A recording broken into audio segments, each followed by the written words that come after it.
Sorkar Jylla hinin kasi kalapan benaya karai jongka ban Pyndam no ya ke Meghalaya State Housing Board but kan penlut hinyo point saw arklur tingka hakabai day but voluntary retirement scheme sya khat prangut ki nongtrei jongka board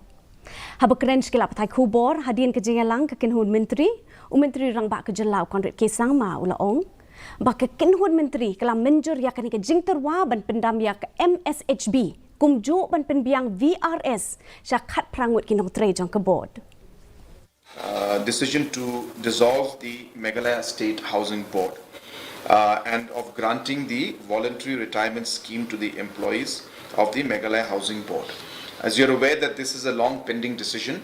and a lot of the employees in the housing board have been requesting that this be done at the earliest, and the cabinet has approved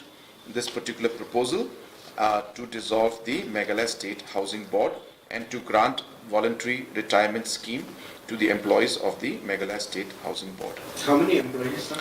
There are 18 of them.